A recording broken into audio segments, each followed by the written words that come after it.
Bonjour à tous et bienvenue. On accueille depuis les États-Unis Victorien Russard, le capitaine et fondateur d'Energy Observer. Salut Victorien. Salut! Et à tes côtés, Dominique Lecoq qui s'occupe de la communication de la fondation Energy Observer. Alors, le bateau a déjà visité les États-Unis sur la côte ouest. Là, on est en fait sur la côte est. C'est effectivement une étape importante. Et il y a eu notamment deux escales, Washington et New York, où vous avez pu rencontrer pas mal d'acteurs de cette filière hydrogène. Ouais, tout à fait. Donc, après un départ de Miami, on était à Fort Lauderdale en escale là-bas. Donc, on a rejoint Washington. On est resté une bonne dizaine de jours là-bas. Et puis là, on a eu la chance d'avoir beaucoup de visites organisées, des personnalités importantes qui s'occupent du développement de la filière hydrogène aux États-Unis. Donc voilà, si tu veux être plus précise que moi, Dominique. Oui, ben on a eu la chance effectivement d'avoir un très très gros engagement à nos côtés de Sunita Satyapal du DOI Un et qui personnage du clé, hein, coup là-bas. un personnage clé dans l'hydrogène effectivement, en particulier aux US et mondialement bien sûr, et qui nous a aidés. Et je pense qu'on a reçu à peu près tout le personnel du DOI et de la Maison Blanche. Donc, j'exagère un peu, mais à peine. Grâce à Sunita, on a organisé énormément visites, donc ça c'était vraiment chouette. Des universitaires aussi, l'université John Hopkins est venue, la Clean Air Task Force. Enfin, voilà, de belles visites à Washington pendant ces 10 jours. Alors Exactement. effectivement, cette administration américaine, elle supporte l'hydrogène. On voit bien que le président Biden a déployé 7 hubs de production massifs à travers les États-Unis. Oui, c'est clair. Et effectivement, cette année 2024 est à travers le monde une année critique en matière d'élection, puisque plus de 50% de la population mondiale va être amenée à voter. Et bien sûr, les États-Unis, avec l'élection présidentielle en fin d'année. Et on sent une certaine effervescence, inquiétude autour de ce thème-là. Et voilà, on espère tous que ça ira dans le bon sens.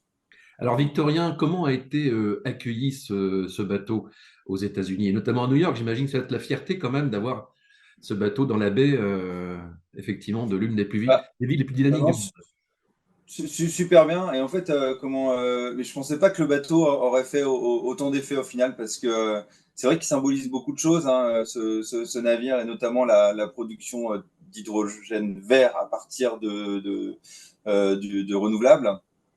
Et il est très symbolique, ce bateau. Il a beaucoup plu. On a eu un accueil médiatique assez exceptionnel dont on s'attendait pas du tout, notamment en arrivant à New York. Et puis, on est dans un quartier particulier, hein, parce qu'on a fait escale à la marina de North Cove, qui se situe juste à côté de Wall Street, dans le quartier des finances. Et on a eu plusieurs partenaires hôtes, dont I24, que vous connaissez bien, dirigé par Un Pierre-Étienne fonds Front. d'investissement, bien sûr, oui. Ouais, accompagné de John Cockerill. Et on a co-organisé ensemble un événement. Il y a eu plus de 120 personnes présentes, avec plusieurs tables rondes, et a été exprimé le fait que l'hydrogène est incontournable dans la transition énergétique. Et c'est vrai que pour appuyer ce point-là, moi je suis souvent un petit peu, je me permets de ce terme-là, agacé de ces élans, de se dire ah, l'hydrogène, on n'y croit plus, etc.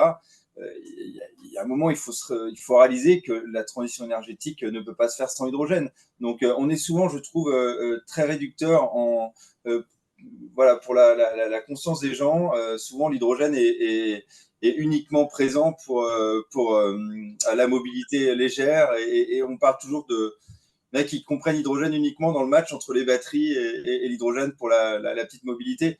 Donc on en est loin de là. Je rappelle tout le temps que l'hydrogène, c'est la décarbonation de l'industrie avec les matières, de la cimenterie aux semi-conducteurs. C'est la décarbonation aussi de l'industrie agroalimentaire, notamment avec la production d'engrais. Et puis c'est aussi la décarbonation de la mobilité. La mobilité, autre que les voitures. Donc, et puis c'est la base des e-fuels. Donc, il y a un moment, il faut réaliser qu'on a besoin de production massive d'hydrogène. Et cet événement était là aussi pour attirer l'œil des investisseurs. Ici, on est vraiment dans une zone extrêmement symbolique. Et d'ailleurs, demain, on a la chance d'aller visiter Wall Street. Nous sommes invités Formidable. de la Journée de la Terre à Wall Street. Comme symbolique en fait, voilà, de ce qu'il faut, là où il faut aller financièrement aussi vers le financement de cette transition énergétique verte. C'est un beau symbole. Alors, Victorien, donc les prochaines étapes, c'est Boston. Et puis après, on met le cap vers la France. Exactement. Alors, je vais jusqu'à Boston avec l'équipage. C'est pas très loin, hein. C'est à 300 000 nautiques. C'est à peu près la distance du golfe de Gascogne. Ensuite, on se dirige vers Saint-Pierre-et-Miquelon, mais que je connais hein, parce que j'ai fait plusieurs transats Québec-Saint-Malo, moi, entre Québec et Saint-Malo, comme le nom de cette transat l'indique, avec des petits soucis d'ailleurs, parce que j'avais percuté quelque chose, un objet flottant non identifié, et j'avais arraché mon gouvernail. Et j'avais appelé les autorités canadiennes à l'époque pour venir me remorquer. C'était en trimaran de course. Hein. Et du coup, quand ils sont arrivés à 50 000 proches de moi à l'est du Cap Race, j'ai la mer qui s'est creusée avec 5 mètres à peu près et une dépression assez forte qui s'est installée autour de nous. Et je leur ai dit non, faites machine arrière parce que je préfère dériver jusqu'à l'Europe. Et les Canaries ou les Açores, je ne savais pas trop en fait, parce qu'on était quand même sans gouvernail. Hein.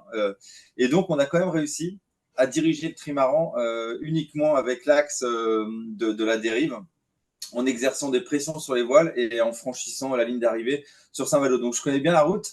Faut espérer que ça se passe mieux, hein, c'est ça? Ouais. Ouais, voilà, on est dans un autre contexte. Hein, et puis, moi, j'avais qu'un seul safran sur ce trimaran. Là, on en a 2, donc tout va bien. Et puis, on navigue pas à la même vitesse. Hein. Energy Observer, on navigue à peu près entre 3, 4, 5, parfois 7, 8, 9 nœuds. Là, j'étais à haute vitesse, donc c'est pas les mêmes impacts. Mais malheureusement, je pourrais pas faire la dernière transatlantique, et ça, j'en suis extrêmement déçu. Mais j'ai des obligations oui, que tu ne peux pas dire. Que je ne peux pas dire. J'ai beaucoup d'obligations pendant cette période-là. Voilà. Après, c'est pas très grave. Je l'ai traversé peut-être plus d'une douzaine de fois l'Atlantique, donc ça va pas trop me manquer. Alors, une grosse fête, bien sûr, j'imagine, pour l'arrivée du bateau en juin à Saint-Malo. Et puis après, c'est cap sur Paris. Ouais, par contre, l'arrivée, on peut l'annoncer. Hein, on arrivera le 14 juin. Donc, il va y avoir quelques festivités. Notre village qui va être ouvert au public. Donc, voilà. S'il y en a qui aiment bien notre bateau et notre projet, ils sont les bienvenus. Et donc, on restera à peu près 10 jours avec notre village jusqu'à remonter. Après, on fera une petite escale technique parce qu'on a quand même des petites choses à réparer sur le bateau. Et puis, on remontera fin juillet à Paris. Très bien, eh ben, bon vent, bonne route, bon séjour, bonne fin de séjour aux États-Unis. Merci à Dominique Lecoq de la Fondation Énergie Observer et bien sûr Victorien Hérussard, notre capitaine et fondateur d'Énergie Observer. Bonne journée à vous. Super. Merci Laurent. Bye bye. Ciao. Au revoir.